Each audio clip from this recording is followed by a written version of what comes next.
In the today class, we will see about the relation between electric field and electric potential difference.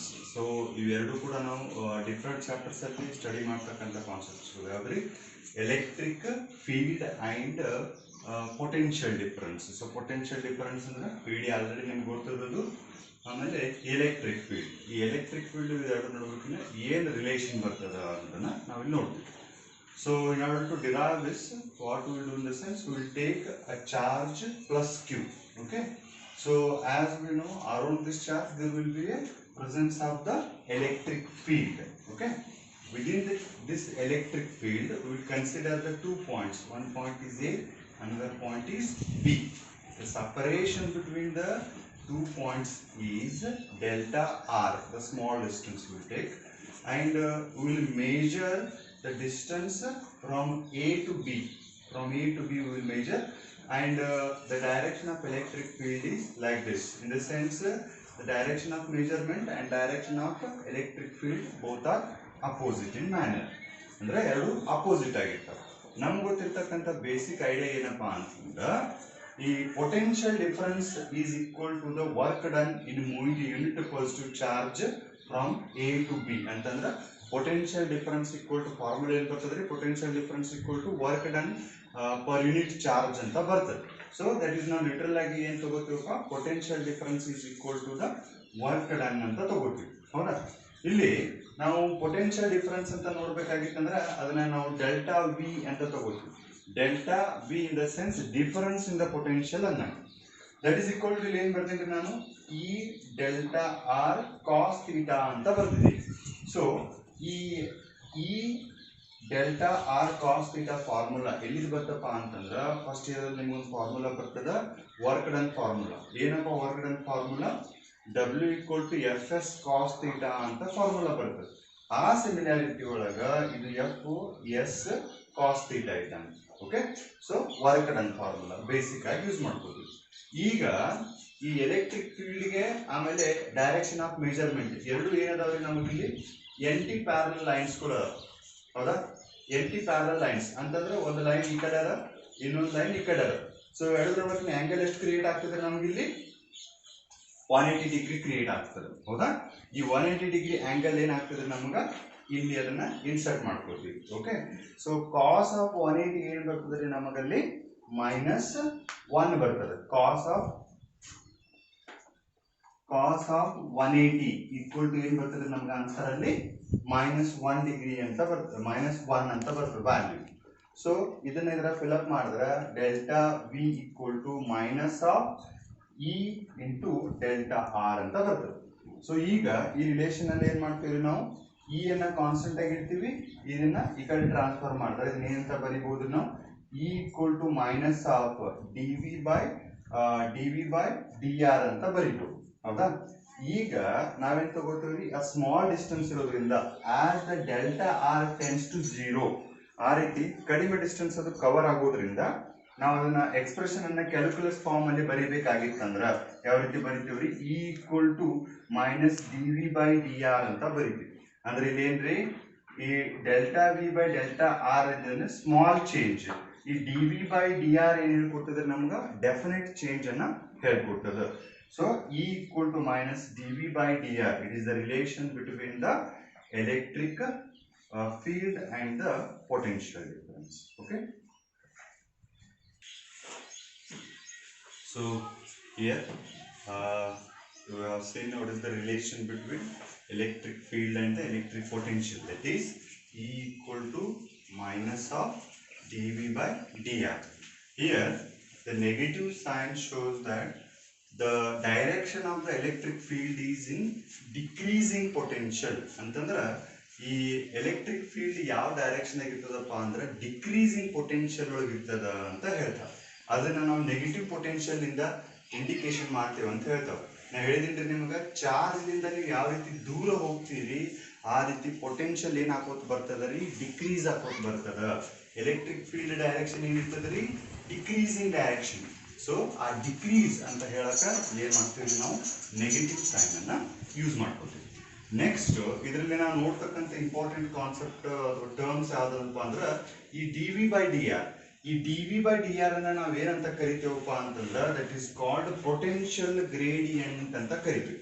ಇದು ನಿಮಗ 1 marks ಅಲ್ಲಿ important. ಆಮೇಲೆ ಈ relation between D V by D R ಐತಲ್ಲ ಅದು 3 marks ಅಲ್ಲಿ important derivation. ಆಮೇಲೆ ಈ ಪೊಟೆನ್ಷಿಯಲ್ ಗ್ರೇಡಿಯಂಟ್ ಅಂತಕ್ಕಂಥದ್ದು 1 ಮಾರ್ಕ್ಸ್ ಅಲ್ಲಿ ಇಂಪಾರ್ಟೆಂಟ್. ಈ ಪೊಟೆನ್ಷಿಯಲ್ ಗ್ರೇಡಿಯಂಟ್ ಏನ್ ಹೇಳ್ಕೊಡ್ತದಪ್ಪ ಅಂತಂದ್ರ the rate of change of potential with the distance is called potential gradient ಅಂತ ಹೇಳ್ತೀವಿ. ಅಂದ್ರ ನಾವು ಡಿಸ್ಟೆನ್ಸ್ ಅನ್ನ ಚೇಂಜ್ ಮಾಡದಂಗ ಈಗ ನೋಡ್ರಿ ಇಲ್ಲಿ ಕೂಡ 1 ಮೀಟರ್ ಅದ, ಇಲ್ಲಿ ಕೂಡ 1 ಮೀಟರ್ ಅದ, ಇಲ್ಲಿ ಕೂಡ 1 ಮೀಟರ್ ಅದ. ಇಲ್ಲಿ ನಾವು ಡಿಸ್ಟೆನ್ಸ್ ಅನ್ನ ಚೇಂಜ್ ಮಾಡ್ಕೊತ ಹೋದಂಗ ಏನಾಗ್ಕೋತ ಹೋಗ್ತದ್ರಿ, ಎಲೆಕ್ಟ್ರಿಕ್ ಪೊಟೆನ್ಷಿಯಲ್ ಡಿಕ್ರೀಸ್ ಆಗೋತ ಹೋಗ್ತದೆ. ಇಲ್ಲಿ ಪೊಟೆನ್ಷಿಯಲ್ ಹೈ ಇರ್ತದ, ಇಲ್ಲಿ ಲೋ ಆಗ್ತದ, ಇಲ್ಲಿ ಮತ್ತಿಷ್ಟು ಲೋ ಆಗ್ತದ, ಇನ್ನೊಂದು ಸ್ವಲ್ಪ ಲೋ ಆಗ್ತದ. ಅಂದ್ರ ಯಾವ ರೀತಿ ಡಿಸ್ಟೆನ್ಸ್ ಬದಲಾವಣೆ ಆಗೋತ ಹೋಗ್ತದ ಆ ರೀತಿ ಪೊಟೆನ್ಷಿಯಲ್ ಕೂಡ ಏನಾಗ್ತದ ಬದಲಾವಣೆ ಆಗ್ತದ. ಅದನ್ನ ನಾವು ಏನಂತ ಕರಿತೇವಪ್ಪ ಅಂತಂದ್ರ ಪೊಟೆನ್ಷಿಯಲ್ ಗ್ರೇಡಿಯಂಟ್ ಅಂತ ಕರಿತೀವಿ. The change of electric potential with respect to the distance, that is called potential gradient ಅಂತ ಕರಿತೀವಿ. ಆಮೇಲೆ ನಾವು ನೆಕ್ಸ್ಟ್ ನೋಡ್ಬೇಕಾಗಿದ್ದು ಏನಪ್ಪಾ ಅಂತಂದ್ರ 1 electronic volt ಡೆಫಿನಿಷನ್ ಅನ್ನ ನಾವು ಇಲ್ಲಿ ಡಿಫೈನ್ ಮಾಡಬಹುದು. ಆಲ್ರೆಡಿ ನೀವು 1 electronic volt ಡೆಫಿನಿಷನ್ ಅನ್ನ ತಗೊಂಡಿದ್ದೀರಿ. ಇದನ್ನ ನೀವು ಇನ್ನೊಂದು ಫಾರ್ಮ್ ಅಲ್ಲಿ ಅದನ್ನ ತಗೋತೀವಿ. Volt is the SI unit for the potential, electric potential. ಈಗ 1 ವೋಲ್ಟ್ ಅನ್ನ ನಾವು ಯಾವ ರೀತಿ ಡಿಫೈನ್ ಮಾಡ್ತೇವಪ್ಪ ಅಂತಂದ್ರ the amount of energy gained by an electron when accelerated through a potential difference of 1 volt. ಅಂತಂದ್ರೆ ಒಂದು ಎಲೆಕ್ಟ್ರಾನಿಗೆ ನಾವು 1 ವೋಲ್ಟ್ ಪೊಟೆನ್ಷಿಯಲ್ ಡಿಫರೆನ್ಸ್ ಅನ್ನ ಕೊಟ್ಟಾಗ ಅದು ಎಷ್ಟು ಎಕ್ಸಲರೇಟ್ ಆಗ್ತದ ಅಥವಾ ಅದನ್ನ 1 ವೋಲ್ಟ್ ಪೊಟೆನ್ಷಿಯಲ್ ಕೊಟ್ಟಾಗ ಅದರಲ್ಲಿ ಎಷ್ಟು ಎನರ್ಜಿ ಗೇನ್ ಆಗ್ತದ, ಆ ಎನರ್ಜಿಗೆ ನಾವು ಏನಂತ ಕರಿತೀವಪ್ಪ ಅಂದ್ರೆ 1 ವೋಲ್ಟ್ ಅಂತ ಕರಿತೀವಿ.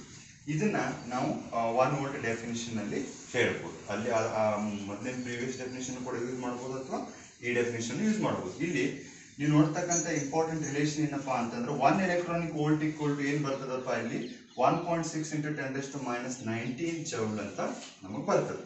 ನೋಡ್ರಿ ಇದು ಚಾರ್ಜ್ ಆಫ್ ಎಲೆಕ್ಟ್ರಾನ್ ಆಮೇಲೆ ಮಲ್ಟಿಪ್ಲೈಡ್ ಬೈ 1 ವೋಲ್ಟ್ ಮಾಡ್ರಿ ಇಂಟು 1 ಇರ್ತದೆ ಅಲ್ಲಿ. So 1 electronic volt is nothing but 1.6 into 10 - 19 joule. So ಈ ಪಾಯಿಂಟ್ಸ್ ಗಳನ್ನ ನೀವು ನೆನಪಿಟ್ಕೊಳ್ಳಿ, ಎಸ್ಪೆಷಲಿ ಪೊಟೆನ್ಷಿಯಲ್ ಗ್ರೇಡಿಯಂಟ್ ಆಮೇಲೆ 1 volt. Okay, here we'll see about the behavior of a charge conductor. ಅಂತಂದ್ರೆ ಒಂದು ಚಾರ್ಜ್ ಕಂಡಕ್ಟರ್ ಚಾರ್ಜ್ ಮಾಡಿದಾಗ ಯಾವ ರೀತಿ ಬಿಹೇವಿಯರ್ ಆಗ್ತದೆ ಅನ್ನೋದು. ಸೊ ಇಲ್ಲೇ ನೀವೇನು ರ್ಯಾಂಡಮ್ ಸ್ಟ್ರಕ್ಚರ್ ಅನ್ನ ಏನು ನೋಡಕತ್ತೀರಿ, whatever observing the random structure is all the surface of a metal. So whenever you will supply the charge over the charge to a conductor, so what happens, the electric charges will distribute uniformly over the surface of a conductor. The charges, they do not go inside the conductor. So once the conductor is charged, what are the quantities? They are the constants. What are the quantities? They are zero. You have to see. So here the electric field inside the conductor is 0, and the same the charge is also 0 inside the conductor, and electric flux, so that you will learn later on, electric flux equal to 0, and the electric potential is constant. In the sense it is the same as on the surface. ಅಂದ್ರೆ ಏನಾಗ್ತದ್ರಿ ಇಲ್ಲಿ ನಾವು ಯಾವಾಗ ಒಂದು ಕಂಡಕ್ಟರ್ನ charge ಮಾಡ್ತೀವಿ, charge ಮಾಡಿದಾಗ ಏನಾಗ್ತದಪ್ಪ ಅಂತಂದ್ರ ನಾವು ಕೊಟ್ಟಂತ ಚಾರ್ಜ್ಗಳು ಏನಾಗ್ತಾವ್ರಿ ಕಂಡಕ್ಟರ್ ಮೇಲ್ಗಡೆ ಬಂದು ಕುಂದಿರ್ತಾವ ಅಷ್ಟೇ, ಹೌದಾ. ಆಮೇಲೆ ಈ ಕಂಡಕ್ಟರ್ ಮೇಲ್ಗಡೆ ಬಂದು ಕೊಡ್ತಾವ, ಎಲೆಕ್ಟ್ರಿಕ್ ಫೀಲ್ಡ್ ಲೈನ್ಸ್ಗಳು ಏನಾಗ್ತಿರ್ತಾವ ಅಂದ್ರೆ ಆ ಚಾರ್ಜ್ ಬಾಡಿಯಿಂದ ಹೊರಗಡೆ ಹೋಗ್ತಿರ್ತಾವ, ಹೌದಾ. ಸೊ ಇದನ್ನ ನಾವು ಇಕ್ವಿಪೊಟೆನ್ಷಿಯಲ್ ಸರ್ಫೇಸ್ ಅಂತ ತಗೊಂಡ್ರೆ ಅದಕ್ಕೆ ಪರ್ಪೆಂಡಿಕ್ಯುಲರ್ ಆಗಿ ಏನಾಗ್ತಿರ್ತಾವೆ ಎಲೆಕ್ಟ್ರಿಕ್ ಫೀಲ್ಡ್ ಲೈನ್ಸ್ ಹೊರಗಡೆ ಬರ್ತಿರ್ತಾವೆ. ಆದ್ರ ಇಲ್ಲಿ ಏನಿರ್ತದ್ರಿ ಒಳಗಡೆ ಈ ಕಂಡಕ್ಟರ್ ಒಳಗಡೆ ಎಲೆಕ್ಟ್ರಿಕ್ ಫೀಲ್ಡ್ 0 ಇರ್ತದ, ಎಲೆಕ್ಟ್ರಿಕ್ ಚಾರ್ಜ್ಗಳು 0 ಇರ್ತಾವ. ನೆನ್ಪಿಟ್ಕೋರಿ, ಎಲೆಕ್ಟ್ರಿಕ್ ಚಾರ್ಜಸ್ಗಳು ಕಂಡಕ್ಟರ್ ಹೊರಗಡೆ ಇರ್ತಾವ, ಕಂಡಕ್ಟರ್ ಒಳಗಡೆ ಇರೋದಿಲ್ಲ. ನೆಕ್ಸ್ಟ್ ಫ್ಲಕ್ಸ್ 0 ಇರ್ತದ. ನೆಕ್ಸ್ಟ್ ಇಲ್ಲೇನಿರ್ತದಪ್ಪ ಅಂತ ಎಲೆಕ್ಟ್ರಿಕ್ ಪೊಟೆನ್ಷಿಯಲ್ ಮಾತ್ರ ಏನಿರ್ತದ, ಈ ಸರ್ಫೇಸ್ ಮೇಲೆ ಎಷ್ಟು ಎಲೆಕ್ಟ್ರಿಕ್ ಪೊಟೆನ್ಷಿಯಲ್ ಇರ್ತದ ಇದ್ರ ಒಳಗಡೆನೂ ಕೂಡ ಏನಿರ್ತದಪ್ಪ ಅಂತಂದ್ರೆ ಎಲೆಕ್ಟ್ರಿಕ್ ಪೊಟೆನ್ಷಿಯಲ್ ಸೇಮ್ ಇರ್ತದ. ಸೊ ಅದಕ್ಕಾಗಿ ನಾವೆಂತ ತಗೋತೀವಿ, ಎಲೆಕ್ಟ್ರಿಕ್ ಪೊಟೆನ್ಷಿಯಲ್ ಈಸ್ ಕಾನ್ಸ್ಟಂಟ್ ಅಂತ ತಗೋತೀವಿ. ಇಲ್ಲಿ ನಾವ್ ಏನ್ ಮಾಡಕತ್ತೇವಪ್ಪ ಅಂತಂದ್ರ ಸರ್ಟನ್ ರೀಸನ್ ಆಫ್ ಸ್ಪೇಸ್ ಅನ್ನ ಇಲ್ಲಿ ನೋಡ್ರಿ, ಈ ಸ್ಪೇಸ್ ಒಳಗೆ ಎಲೆಕ್ಟ್ರಿಕ್ ಫೀಲ್ಡ್ ಏನದಪ್ಪ ಅಂತಂದ್ರೆ 0 ಅದ. ಹೌದಾ. ಸೊ ಈ ರೀತಿ ಕೆಲವೊಂದು ಸ್ಪೇಸ್ ಅನ್ನ ಎಲೆಕ್ಟ್ರಿಕ್ ಫೀಲ್ಡ್ ನಿಂದ ಫ್ರೀ ಮಾಡೋದನ್ನ ನಾವು ಏನಂತ ಕರಿತೀವಪ್ಪ ಅಂದ್ರೆ ಎಲೆಕ್ಟ್ರೋಸ್ಟಾಟಿಕ್ ಶೀಲ್ಡಿಂಗ್ ಅಂತ ಕರಿತೀವಿ. ಇಲ್ಲಿ ನೋಡ್ರಿ, the phenomena of protecting a certain region of space from the external electric field is called electrostatic shielding ಅಂತ ಕರಿತೀವಿ. ಶೀಲ್ಡಿಂಗ್ ಅಂತಂದ್ರೆ ಹೇಳ್ರಿ ಕವರ್ ಮಾಡೋದು, ಒಂದು ರೀಜನ್ ಆಫ್ ಸ್ಪೇಸ್ ಅನ್ನ ಎಲೆಕ್ಟ್ರಿಕ್ ಫೀಲ್ಡ್ ಇಲ್ಲಾರ್ದಂಗ್ ಮಾಡುದು. ಅದನ್ನ ಯಾವ ರೀತಿ ಮಾಡ್ತೀವಿ ಅಂತಂದ್ರ, ಒಂದು ಕಂಡಕ್ಟರ್ ಅನ್ನ ತಗೊಂಡು ಹಾಲೋ ಕಂಡಕ್ಟರ್ ಅನ್ನ ತಗೊಂಡು ಅದ್ರ ಒಳಗಡೆ ಇರ್ತಕ್ಕಂಥ ಅದ್ರ ಹೊರಗಡೆ ಚಾರ್ಜ್ ಅನ್ನು ಕೊಟ್ಟಂದ್ರೆ ಒಳಗಡೆ ಏನಾಗ್ತದಪ್ಪ ಅಂತಂದ್ರೆ ಎಲೆಕ್ಟ್ರಿಕ್ ಫೀಲ್ಡ್ ಜೀರೋ ಆಗ್ತದ. ಅದನ್ನ ನಾವು ಎಲೆಕ್ಟ್ರೋಸ್ಟಾಟಿಕ್ ಶೀಲ್ಡಿಂಗ್ ಅಂತ ಕರಿತೀವಿ. ಈಗ ನೋಡ್ರಿ, ಈ ಗುಡುಗ ಮಿಂಚು ಆಗೋತ್ನಾಗ ಏನ್ ಹೇಳ್ತಾರಪ್ಪ ಅಂತಂದ್ರ, ಈ ಕಬ್ಬಿಣ ಗಾಡಿ ಒಳಗೆ ಹೋಗ್ಕೊಂಡ್ರ ಅಂತ ಹೇಳ್ತಿರ್ತಾರೆ. ಯಾಕಂದ್ರೆ ಕಾರ್ ಒಳಗೆ ಹೋಗ್ಕೊಂಡ್ರ ಅಂತ ಹೇಳ್ತಿರ್ತಾರೆ. ಅಲ್ಲಿ ಸಿಡ್ ಹೊಡೋದಿಲ್ಲ. ಯಾಕಂತಂದ್ರ ಅಲ್ಲಿ ಅಕಸ್ಮಾತ್ ಸಿಡ್ಲು ಬಂದು ಅದಕ್ಕೆ ಸ್ಟ್ರೈಕ್ ತಗೋತಂದ್ರ, ಒಂದು ಕಾರ್ ಇತ್ತಂದ್ರೆ ಮೆಟಾಲಿಕ್ ಕಾರ್ ಇತ್ತಂದ್ರೆ ಆ ಮೆಟಾಲಿಕ್ ಕಾರ್ ಸುತ್ತ ಏನಾಗ್ತದಪ್ಪ ಅಂದ್ರೆ ಎಲೆಕ್ಟ್ರಿಕ್ ಚಾರ್ಜ್ ಏನಾಗ್ತಾವ ಅಕ್ಯುಮುಲೇಟ್ ಆಗ್ತವೆ. ಆದ್ರೆ ಆ ಚಾರ್ಜ್ಗಳು ಏನಾಗಲ್ಲ, ಆ ಕಾರ್ ಒಳಗಡೆ ಹೋಗುದಿಲ್ಲ. ಅಂದ್ರೆ ಆ ಒಳಗಡೆ ಇರ್ತಕ್ಕಂಥ ರೀಜನ್ ಏನಿರ್ತದಪ್ಪ ಅಂತಂದ್ರೆ ಪ್ರೊಟೆಕ್ಟೆಡ್ ರೀಜನ್ ಆಗಿರ್ತದ. ಸೊ ಅದನ್ನ ಎಲೆಕ್ಟ್ರೋಸ್ಟಾಟಿಕ್ ಶೀಲ್ಡಿಂಗ್ ಅಂತ ಕರೀತೀವಿ. So here we see about the second half of the chapter. So until this we have discussed about the electric potential. So I told you electric potential and the capacitance. So we have discussed about the electric potential. Now onwards we will go for the electric capacitor, or just you can call as it as device. Capacitor, all discussions will go with the capacitor. So what is meant by capacitor? Capacitor is nothing but it is an device which we will use to store the electrical energy. So ಈ capacitor ಅಂತಂದ್ರೆ ಏನಪ್ಪಾ ಅಂತಂದ್ರೆ electrical ಎನರ್ಜಿಯನ್ನ store ಮಾಡ್ತಕ್ಕಂಥ ಒಂದು device ಅನ್ನ ನಾವು capacitor ಅಂತ ಕರಿತೀವಿ. ಈಗ ನೀವು ಯಾವ ರೀತಿ ಬೇರೆ ಬೇರೆ ಕಂಟೈನರ್ ಅಲ್ಲಿ ನೀವು ಫಾರ್ ಎಕ್ಸಾಂಪಲ್ ಒಂದು ಪಾಟ್ ಅಲ್ಲಿ ನೀವು ವಾಟರ್ನ ಕಲೆಕ್ಷನ್ ಮಾಡ್ಕೋತೀರಿ, ಅಥವಾ ಬೇರೆ ಬೇರೆ ಥಿಂಗ್ಸ್ ಗಳನ್ನ ಕಲೆಕ್ಷನ್ ಮಾಡಿ ಇಟ್ಕೋತೀರಿ, ಹೌದಾ. ಈಗ ನೀವು ಪಾಕೆಟ್ ಮನಿ ಆದ್ರೂ ಕೂಡ ಪಾಕೆಟ್ ಒಳಗೆ ಕರೆಕ್ಟ್ ಆಗಿ ಇಟ್ಕೋತೀರಿ, ಹೌದಾ. ಅಲ್ಲಿ ಗ್ಯಾದರ್ ಮಾಡಿ ಇಟ್ಕೋತೀವಿ, ಹೌದಾ. ಈಗ ಎಲೆಕ್ಟ್ರಿಕ್ ಚಾರ್ಜ್ ನಾವು ಕೈಯಾಗಿ ಇಟ್ಕೊಳಕ್ ಆಗಲ್ಲ. ಸೊ ಅದನ್ನ ಸ್ಟೋರ್ ಮಾಡಕ್ಕಾಗಿ ಏನ್ ಮಾಡ್ಕೋತೀವಪ್ಪ ಅಂತಂದ್ರೆ ಈ ಕೆಪಾಸಿಟರ್ಸ್ ಗಳನ್ನ ಯೂಸ್ ಮಾಡ್ಕೋತೀವಿ. ಸೊ ನೀವು ನೋಡಿರ್ಬೋದು, ಯಾವ್ದಾದ್ರು ಎಲೆಕ್ಟ್ರಾನಿಕ್ ಡಿವೈಸಸ್ ನಮ್ ಬ್ರೇಕ್ ಆದಾಗ ಅದ್ರ ಮದರ್ ಬೋರ್ಡ್ ಇರ್ತದಲ್ಲ, ಗ್ರೀನ್ ಕಲರ್ ಅಥವಾ ಬ್ಲೂ ಚಾಕ್ಲೇಟ್ ಕಲರ್, ಅದರಲ್ಲಿ small blue colour or orange colour ಸಿಲಿಂಡರ್ಸ್ಗಳು, ಸಣ್ಣ ಸಿಲಿಂಡರ್ಸ್ಗಳು ಇರ್ತವೆ. ಆ ಸಿಲಿಂಡರ್ಸ್ಗಳನ್ನ ನಾವು ಏನಂತ ಕರಿತೀವಪ್ಪ ಅಂತಂದ್ರೆ ಕೆಪಾಸಿಟರ್ಸ್ ಅಂತ ಕರಿತೀವಿ, ಹೌದಾ. ಇಲ್ಲಿ ಕೆಪಾಸಿಟರ್ ಅಲ್ಲಿ ಏನ್ ಎಸೆನ್ಸಿಯಲ್ ಆಗಿರ್ತದ ಅಂತಂದ್ರೆ, ಕೆಪಾಸಿಟರ್ ಅಲ್ಲಿ ಮೇನ್ ಆಗಿ ಎರಡು ಪ್ಲೇಟ್ಸ್ಗಳು ಇರ್ತಾವ, ಅಥವಾ ಅವುಗಳನ್ನ ಕಂಡಕ್ಟರ್ಸ್ ಅಂತ ನಾವು ಕರಿಬಹುದು. ಇದು 1ನೇ ಪ್ಲೇಟ್, ಇದು 2ನೇ ಪ್ಲೇಟ್. ಈ ಎರಡು ಪ್ಲೇಟ್ಸ್ ಗಳನ್ನ ಏನ್ ಮಾಡ್ಕೊಂಡಿರ್ತಾವಪ್ಪ ಅಂದ್ರೆ ಸರ್ಟನ್ ಸ್ಪೇಸ್ ಅಲ್ಲಿ ಏನ್ ಮಾಡಿರ್ತಾವ, ಅವೆರಡನ್ನ ನಾವು ಸಪರೇಟ್ ಮಾಡಿ ಇಟ್ಟಿರ್ತೀವಿ. ಒಂದ್ರ ಮೇಲೆ ಪಾಸಿಟಿವ್ ಚಾರ್ಜ್ ಅಕ್ಯುಮುಲೇಟ್ ಆಗ್ತದ, ಇನ್ನೊಂದ್ರ ಮೇಲೆ ಏನಾಗ್ತದ ನೆಗೆಟಿವ್ ಚಾರ್ಜ್ ಅಕ್ಯುಮುಲೇಟ್ ಆಗ್ತದೆ. ಇವೆರಡರ ನಡುವೆ ಏನಾಗ್ತದಪ್ಪ ಅಂತಂದ್ರೆ ಅಲ್ಲಿ ನಮಗ ಎಲೆಕ್ಟ್ರಿಕ್ ಫೀಲ್ಡ್ ಇರ್ತದ. In the form of electric field ಏನಾಗ್ತದಪ್ಪ ಅಂತಂದ್ರೆ ನಮಗಲ್ಲಿ ಈ ಎಲೆಕ್ಟ್ರಿಕಲ್ ಎನರ್ಜಿ ಏನಾಗ್ತದಪ್ಪ ಅಂದ್ರೆ ಸ್ಟೋರ್ ಆಗ್ತದ. ಆಮೇಲೆ ಈ ಕೆಪಾಸಿಟರ್ಸ್ ಅಲ್ಲಿ ನಮಗ ಡಿಫರೆಂಟ್ ಟೈಪ್ಸ್ ಗಳು ಬರ್ತಾವ. ಏನೇನಪ್ಪ ಅಂತಂದ್ರೆ depending upon the shape of the capacitor. ಈ ಕೆಪಾಸಿಟರ್ ಸಿಲಿಂಡ್ರಿಕಲ್ ಶೇಪ್ ಇತ್ತಂದ್ರೆ ಅದನ್ನ ಸಿಲಿಂಡ್ರಿಕಲ್ ಕೆಪಾಸಿಟರ್ ಅಂತ ಕರಿತೀವಿ. ಸ್ಪೆರಿಕಲ್ ಶೇಪ್ ಇತ್ತಂದ್ರೆ ಸ್ಪೆರಿಕಲ್ ಕೆಪಾಸಿಟರ್ಸ್ ಅಂತ ಕರಿತೀವಿ, ಅಥವಾ ಪ್ಯಾರಲಲ್ ಪ್ಲೇಟ್ ಕೆಪಾಸಿಟರ್ ಅಂತ ಕರಿತೀವಿ. ನಾವು ಡಿಸ್ಕಷನ್ ಮಾಡ್ತಕ್ಕಂಥದ್ದೆಲ್ಲ ಯಾವ್ದಪ್ಪ ಅಂತಂದ್ರೆ ಪ್ಯಾರಲಲ್ ಪ್ಲೇಟ್ ಕೆಪಾಸಿಟರ್ಸ್ ಗಳನ್ನ ನಾವಿಲ್ಲಿ ಡಿಸ್ಕಷನ್ ಅನ್ನ ಮಾಡ್ತೀವಿ. ಆಮೇಲೆ ಇವೆರಡು ನಡಬರ್ಕ, ಈ ಎರಡು ಪ್ಲೇಟ್ ನಡಬರ್ಕ ಇರ್ತಕ್ಕಂಥ ಮೀಡಿಯಂ ಅನ್ನ ನಾವೇನಂತ ಕರಿತೀವಪ್ಪ ಅಂದ್ರೆ ಡೈಎಲೆಕ್ಟ್ರಿಕ್ ಮೀಡಿಯಂ ಅಂತ ಕರಿತೀವಿ, ಅಥವಾ ಇನ್ಸುಲೇಟಿಂಗ್ ಮೀಡಿಯಂ ಅಂತ ಕರಿತೀವಿ. ಸೊ ಈ ಇನ್ಸುಲೇಟಿಂಗ್ ಮೀಡಿಯಂ ಅಂತ ಯಾಕೆ ಕರಿತೀವಪ್ಪ ಅಂತಂದ್ರೆ ಇಲ್ಲಿರ್ತಕ್ಕಂಥ ಮಟೀರಿಯಲ್ ನಾವು ಯೂಶಲಿ ಯೂಸ್ ಮಾಡೋದು ಯಾವುದು, ಇನ್ಸುಲೇಟರ್. ಇನ್ಸುಲೇಟರ್ ಅಂತಂದ್ರೆ ಅವಾಹಕ ಅಂತ ಕೂಡ ನೀವು ಅದನ್ನ ಕರಿತೀವಿ. ಯಾವುದೇ ರೀತಿಯಾದಂತ ಎಲೆಕ್ಟ್ರಿಕಲ್ ಎನರ್ಜಿನ ಕಂಡಕ್ಟ್ ಮಾಡೋದಿಲ್ಲ. ಸೊ ಇದ್ರ ಮೇಲೆ ಡಿಪೆಂಡ್ ಆಗಿ ನಾವು ಅದನ್ನ ಏರ್ ಕೆಪಾಸಿಟರ್, ಅಂದ್ರೆ ಎರಡು ಪ್ಲೇಟ್ಸ್ ನಡಬಾರ್ಕ್ ಬರೀ ಏರ್ ಇತ್ತಂದ್ರ ಅದನ್ನ ಏರ್ ಕೆಪಾಸಿಟರ್ ಅಂತ ಕರಿತೀವಿ. ಅದ್ರ ನಡಬಾರ್ಕ್ ನಾವು ಜಸ್ಟ್ ಪೇಪರ್ ಅನ್ನ ಹಾಕಿದ್ದೀವಿ ಅಂತಂದ್ರೆ ಪೇಪರ್ ಕೆಪಾಸಿಟರ್ ಅಂತ ಕರಿತೀವಿ.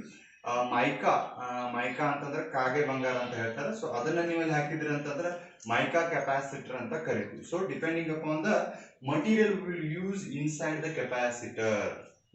ಸೊ ನಾವು ಆ ರೀತಿನೂ ಕೂಡ ಅದನ್ನ ನಾವು ಡಿಫೈನ್ ಮಾಡಬಹುದು. ಸೊ ಈಗ ಒಂದು ಕೆಪಾಸಿಟರ್ ಎಲೆಕ್ಟ್ರಿಕಲ್ ಎನರ್ಜಿನ ಸ್ಟೋರ್ ಮಾಡ್ತದ ಅಂದ್ರೆ ಎಷ್ಟು ಸ್ಟೋರ್ ಮಾಡ್ತದ ಅದನ್ನ ನಾವು ಏನ್ ಮಾಡೋದು ಎದರಿಂದಪ್ಪ ಅಂದ್ರೆ ಕೆಪಾಸಿಟನ್ಸ್ ಆಫ್ ಎ ಕೆಪಾಸಿಟರ್ ಅಂತ ತಗೋತೀವಿ. Capacitance is nothing but it is the ability of a capacitor to store the electric charges ಅಂತ ಹೇಳ್ತೀವಿ. ಅಂದ್ರೆ ಈ ಎಲ್ಲಾ ಕೆಪಾಸಿಟರ್ಸ್ ಕೆಪಾಸಿಟಿ ಸೇಮ್ ಇರುವುದಿಲ್ಲ, ಹೌದಾ? ಕೆಲವೊಂದು ಏನ್ ಮಾಡ್ತಿರ್ತಾವ, ಜಾಸ್ತಿ ಚಾರ್ಜ್ ಗಳನ್ನ ಸ್ಟೋರ್ ಮಾಡ್ತಾವ, ಕೆಲವೊಂದು ಕಮ್ಮಿ ಚಾರ್ಜ್ ಗಳನ್ನ ಸ್ಟೋರ್ ಮಾಡ್ತಾವ. ಸೊ ಅವುಗಳನ್ನ ಅಳಿಲಾಕ ನಾವು ಯೂಸ್ ಮಾಡ್ತಕ್ಕಂಥದ್ದು ಯಾವ್ದಪ್ಪ, ಕೆಪಾಸಿಟನ್ಸ್ ಅಂತಕ್ಕಂಥ ಫಿನಾಮಿನಾ ಅಥವಾ ಫಿಸಿಕಲ್ ಕ್ವಾಂಟಿಟಿಯನ್ನು ಯೂಸ್ ಮಾಡ್ಕೋತೀವಿ. ಆಮೇಲೆ ಎಷ್ಟು ಚಾರ್ಜ್ ಅನ್ನ ಅದು ಸ್ಟೋರ್ ಮಾಡ್ಕೋತದ ಅದು ಅದಕ್ಕೆ ಕೆಪಾಸಿಟನ್ಸ್ ಆಗಿರ್ತದ. ಈಗ ಆ ಕೆಪಾಸಿಟನ್ಸ್ ಅಲ್ಲಿ ನಾವು ನೋಡ್ಬೇಕಾಗಿತ್ತಂದ್ರೆ ಕೆಪಾಸಿಟರ್ ಚಾರ್ಜಸ್, ಇಲ್ಲಿ ಚಾರ್ಜ್ಗಳು ಎಷ್ಟಿರ್ತಾವಲ್ಲ ಅಷ್ಟು ಪೊಟೆನ್ಶಿಯಲ್ ಡಿಫರೆನ್ಸ್ ಏನಿರ್ತದೆ ಇವೆರಡು ಪ್ಲೇಟ್ಸ್ ವರ್ಕ್ ಇರ್ತದೆ. ಜಾಸ್ತಿ ಚಾರ್ಜ್ಗಳು ಆದಂಗ ಇವೆರಡರೊಳಗಿನ ಪೊಟೆನ್ಶಿಯಲ್ ಡಿಫರೆನ್ಸ್ ಏನಾಗ್ಕೊತ ಹೋಗ್ತದಪ್ಪ, ಅಲ್ಲಿ ಜಾಸ್ತಿ ಆಗ್ಕೊತ ಹೋಗ್ತದ. ಸೊ ಅದನ್ನೇ ನಾವೆಂತ ಹೇಳ್ತೀವಿ, the charge is directly proportional to the potential difference between the plates of the capacitor ಅಂತ ಕರಿತೀವಿ. ಸೊ ಈ ಪ್ರಪೋರ್ಷನಾಲಿಟಿ ಸೈನ್ ಅನ್ನ ತೆಗೆದ್ರೆ ಏನ್ ಬರ್ತದೆ ನನಗೆ ಸಿ ಅಂತ ಬರ್ತದ. ಆ ಸಿ ಅನ್ನ ನಾವು ಇದು ಬರದೆ ಅಂತಂದ್ರೆ C equal to Q by B ಅಂತ ಬರ್ತದ.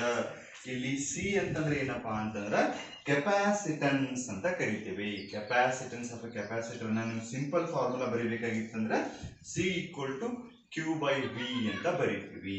ಆಮೇಲೆ ಇದ್ರದ್ದು ಎಸ್ ಐ ಯೂನಿಟ್ ಏನ್ ಬರ್ತದಪ್ಪ ಅಂತಂದ್ರೆ ಕೆಪಾಸಿಟನ್ಸ್ ಫ್ಯಾರಡ್ ಅಂತ ಬರ್ತದ. ಸೊ ಆಲ್ರೆಡಿ ನಿಮ್ಗೆ ಫ್ಯಾರಡೆ ಬಗ್ಗೆ ಕೇಳಿದ್ರಿ. ಸೊ ಆ ನೇಮ್ ಆಫ್ ಅ ಸೈಂಟಿಸ್ಟ್ ಅನ್ನ ಯೂಸ್ ಮಾಡ್ಕೊತೀವಿ, farad.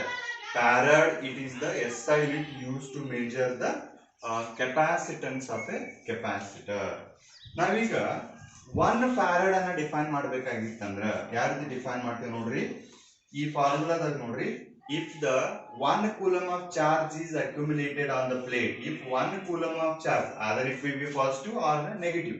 If 1 coulomb of charge is accumulated on the plate and the potential difference between the plate is 1 volt, potential difference between the plate is 1 volt, then that capacitance we will call as a 1 farad. ಅಂದ್ರೆ ಒಂದು capacitor ಅಲ್ಲಿ charge ಎಷ್ಟು accumulate ಆಗಿರಬೇಕ್ರಿ, 1 coulomb accumulate ಆಗಿರಬೇಕು.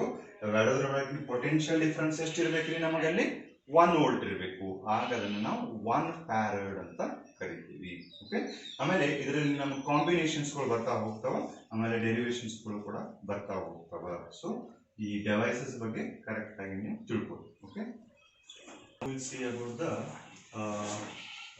in capacitance. This is one of the important derivation for 3 marks, that is capacitance of a parallel plate A capacitor. Okay, so ಇಲ್ಲಿ already ನಿಮ್ಗೆ ಗೊತ್ತಿರೋ ಪ್ರಕಾರ capacitance is nothing but ability of a capacitor to store the electric charge. C equal to Q by V ಅಂತಕ್ಕಂಥದ್ದು ಏನಪ್ಪಾ ಅಂದ್ರೆ general equation. ಅದ್ರ derivation ಯಾವ ರೀತಿ ಬರ್ತದೆ ಅನ್ನೋದನ್ನ ನೋಡ್ರಿ. ಇಲ್ಲಿ ನಾವು ಪ್ಯಾರಲಲ್ ಪ್ಲೇಟ್ ಏರ್ ಕೆಪಾಸಿಟರ್ ನ ತಗೊಳಕತ್ತಿದೀವಿ. ಅಂದ್ರ 2 ಪ್ಲೇಟ್ಸ್ ನಡಬರ್ಕಿರ್ತಕ್ಕಂಥ ಮೀಡಿಯಂ ಯಾವ್ದಾದ್ರೆ ನಮಗಿಲ್ಲಿ ಏರ್ ಮೀಡಿಯಂ ಅದ, 2 ಪ್ಲೇಟ್ಸ್ಗಳು ಪ್ಯಾರಲಲ್ ಅದ, ಅದಕ್ಕೆ ಇದನ್ನ ನಾವು ಪ್ಯಾರಲಲ್ ಪ್ಲೇಟ್ ಕೆಪಾಸಿಟರ್ ಅಂತ ಹೇಳಿ ನೇಮ್ ಮಾಡ್ಕೊಂಡಿರ್ತೀವಿ. ಓಕೆ, ಇಲ್ಲಿ ಏರಿಯಾ ಆಫ್ ದ ಪ್ಲೇಟ್ ಅನ್ನ ನಾವಿದ ತಗೋತೀವಿ ಕ್ಯಾಪಿಟಲ್ ಎ ಅಂತ ತಗೋತೀವಿ. ಸಪರೇಷನ್ ಬಿಟ್ವೀನ್ ದ ಪ್ಲೇಟ್ ಅನ್ನ D, that is nothing but distance between the plate. V is nothing but the potential difference across the plates. ಆಮೇಲೆ sigma ಅಂತಕ್ಕಂಥದ್ದು ಏನಪ್ಪಾ ಅಂತಂದ್ರ ಚಾರ್ಜ್ ಡೆನ್ಸಿಟಿ ಅಂತ ಹೇಳ್ತೀವಿ. ಚಾರ್ಜ್ ಡೆನ್ಸಿಟಿ ನಿಮ್ಗೆ 3 ರೀತಿ ಚಾರ್ಜ್ ಡೆನ್ಸಿಟಿಗಳು ಬರ್ತಾವ, ಹೌದಾ? ಯಾವ್ದ್ರಿ? ಲೀನಿಯರ್ ಚಾರ್ಜ್ ಡೆನ್ಸಿಟಿ ಆಗಿರ್ಬೋದು, surface charge density, volume charge density, 3 ಬರ್ತಾವ. ಅದರಲ್ಲಿ ನಾವು ತಗೊಳ್ತಕ್ಕಂಥದ್ದು surface charge density, that is Q by A. Q ಅಂತಂದ್ರೆ ಚಾರ್ಜ್, ಎ ಅಂತಂದ್ರೆ area. Okay, charge by area. So ಈ ಚಾರ್ಜ್ ಬೈ ಏರಿಯಾ ಅಂದ್ರೆ ಏನ್ ತಗೋತೀವಿ ನಾವು? Sigma, that is the surface charge density ಅಂತ ತಗೋತೀವಿ.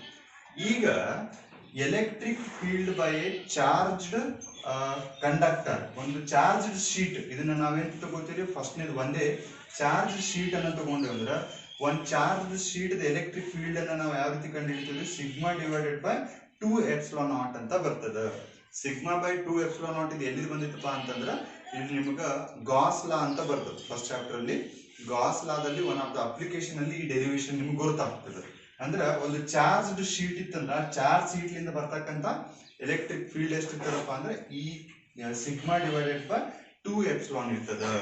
ಈಗ ಪಾಸಿಟಿವ್ ಇತ್ತಂದ್ರ ಅದನ್ನ ಏನ್ ತಗೋತೀವಿ? ಆಸ್ ಯೂಶುವಲ್ ಈ ಪ್ಲೇಟಿಗೆ ತಗೋಬೇಕಾಗಿತ್ತಂದ್ರ ಅದನ್ನ ಸಿಗ್ಮಾ 2 ಎಪ್ಸಿಲಾನ್ ಅಂತ ತಗೋತೀವಿ. ಅದು ಹೈಯರ್ ಪೊಟೆನ್ಷಿಯಲ್ ಇರ್ತದ, ಹೈಯರ್ ಪೊಟೆನ್ಷಿಯಲ್ ಒಳಗೆ ಲೋಯರ್ ಪೊಟೆನ್ಷಿಯಲ್ ನಾವು ಮೈನಸ್ ಮಾಡಬೇಕು. So minus of lower potential ಅಂದ್ರೆ ನೆಗೆಟಿವ್ ಚಾರ್ಜ್ ಡೆನ್ಸಿಟಿ ಇರ್ತಕ್ಕಂಥದ್ದು, ಅದಕ್ಕೆ ಮೈನಸ್ ಸೈನ್ ಅನ್ನ ತಗೊಂಡಿರ್ತೀವಿ. ಸೊ ಹೈಯರ್ ಪೊಟೆನ್ಷಿಯಲ್, ಇದು ಲೋವರ್ ಪೊಟೆನ್ಷಿಯಲ್ ಅಥವಾ ಹೈಯರ್ ಎಲೆಕ್ಟ್ರಿಕ್ ಫೀಲ್ಡ್ ಆಮೇಲೆ ಲೋವರ್ ಎಲೆಕ್ಟ್ರಿಕ್ ಫೀಲ್ಡ್ ಅಂತ ಹೇಳ್ಬೋದು. ಇಲ್ಲಿ ಮೈನಸ್ ಆಫ್ ಮೈನಸ್ ಏನಾಗ್ತದ್ರಿ, ಪ್ಲಸ್ ಆಗ್ತದ. ಸೊ ಇವೆರಡು ನೀವು ಆಡ್ ಮಾಡಿದ್ರಂದ್ರ ಇಲ್ಲಿ ಫಾರ್ ಎಕ್ಸಾಂಪಲ್ ಇದು 1/2 ಇದ್ದಂಗೆ 1/2 ಕೂಡಿದ್ರೆ 1 ಆಗ್ತದಲ್ಲ, ಆ ರೀತಿ ಇಲ್ಲಿ ಏನ್ ಬರ್ತದಪ್ಪ ನಿಮ್ಗೆ ಸಿಗ್ಮಾ ಬೈ ಎಪ್ಸಿಲಾನ್ ನಾಟ್ ಅಂತ ಬರ್ತದ. ನೆಕ್ಸ್ಟ್ ಈ ಇದನ್ನ ಏನಂತಂದ್ರೆ ನಮ್ಗೆ ಇದು ಏನಾಗ್ತದೆ, ಒನ್ ಆಫ್ ದ ಇಕ್ವೇಶನ್ ನಮ್ಗೆ E = sigma divided by epsilon naught ಅಂತ ಬರ್ತದೆ. ನೆಕ್ಸ್ಟ್ ಈ ಪೊಟೆನ್ಷಿಯಲ್ ಡಿಫರೆನ್ಸ್ V = ನಾವು ಯಾವ್ದು ಡಿಫೈನ್ ಮಾಡ್ಕೋತೀವಪ್ಪ ಅಂದ್ರೆ ಎಲೆಕ್ಟ್ರಿಕ್ ಫೀಲ್ಡ್ ಇಂಟು ಡಿಸ್ಟೆನ್ಸ್ ಅಂತ ತಗೋತೀವಿ. ಈ ಇಕ್ವೇಶನ್ ಯಾವ ರೀತಿ ಬರ್ತಪ್ಪ ಅನ್ನೋದನ್ನ ತಿಳ್ಕೊಬೇಕಾಗಿತ್ತಂದ್ರ ಈಗ ನೋಡ್ರಿ, ನೀವು ಎಲೆಕ್ಟ್ರಿಕ್ ಫೀಲ್ಡ್ ಇಕ್ವೇಶನ್ ಏನ್ ಬರ್ತದ, electric field by single charge Q divided by 4πε0 r² ಅಂತ ಬರ್ತದ. r² ಇಂಟು r ಅಂತ ತಗೊಂಡ್ರಲ್ಲಿ r ಕ್ಯಾನ್ಸಲ್ ಆದ್ರಲ್ಲಿ ಅಂತ Q ಡಿವೈಡೆಡ್ 4πε0 r ಅಂತ ಬರ್ತದ. ಅದು ಎದಕ್ಕೆ ಈಕ್ವಲೆಂಟ್ ಇರ್ತದ, ನಮಗ ಈ ಪೊಟೆನ್ಷಿಯಲ್ ಗೆ ಏನಿರ್ತದಪ್ಪ ಅಂತಂದ್ರೆ ಈಕ್ವಲ್ ಇರ್ತದೆ. ಬೇಕಾದ್ರೆ ನೋಡ್ರಿ ಅದನ್ನ ನೋಡಿ, ಎಲೆಕ್ಟ್ರಿಕ್ ಫೀಲ್ಡ್ ಇಕ್ವೇಶನ್ E = ಏನ್ ಬರ್ತದ್ರಿ, Q ಡಿವೈಡೆಡ್ ಬೈ 4πε0 r² ಅಂತ ಬರ್ತದ. ಇದಕ್ಕೆ ಮಲ್ಟಿಪ್ಲೈಡ್ ಬೈ r ಮಾಡಿದ್ರಂದ್ರ ಇಲ್ಲಿ ಏನಾಗ್ತದ್ರಿ, 1 r ಕ್ಯಾನ್ಸಲ್ ಆಗ್ತದೆ. 1 r ಕ್ಯಾನ್ಸಲ್ ಆಯ್ತಂತಂದ್ರ ಅದು ಎದಕ್ಕೆ ಈಕ್ವಲ್ ಆಗ್ತದ, potential formula Q divided by 4πε0 r ಆಗ್ತದ. ಈಗ ನೋಡ್ರಿ, ಇವೆರಡು ಇಕ್ವೇಶನ್ ಈಕ್ವಲ್ ಆಗ್ತಾವಲ್ಲ, ಇದು ಕ್ಯಾನ್ಸಲ್ ಆಯ್ತಂದ್ರೆ ಈಕ್ವಲ್ ಆಗ್ತಾವ.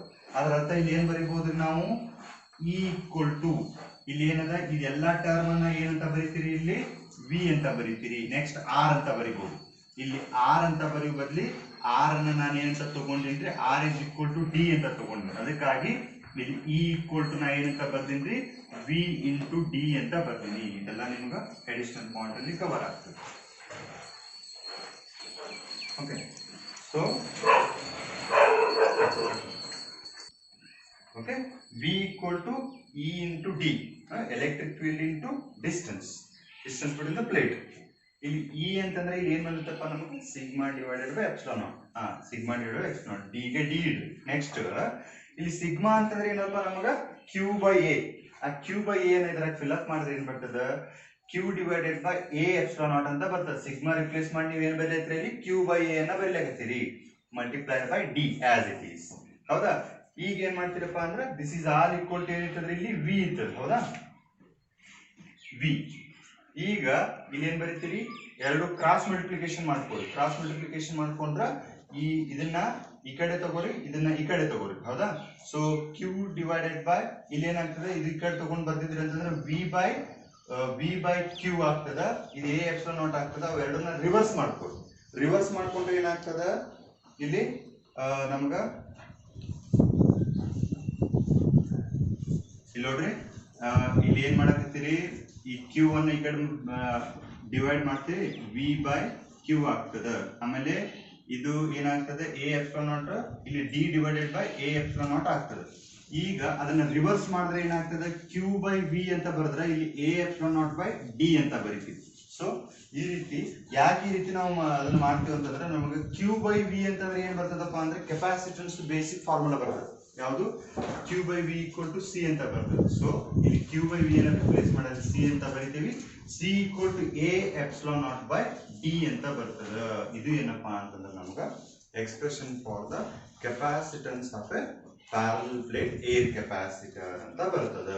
ಸೊ ಯಾವ ಫ್ಯಾಕ್ಟರ್ ಮೇಲೆ ಡಿಪೆಂಡ್ ಆಗ್ತದೆ ಅನ್ನೋದನ್ನ ಈ ಫೈನಲ್ ಇಕ್ವೇಶನ್ ಮ್ಯಾಗ ಹೇಳ್ಬೋದು.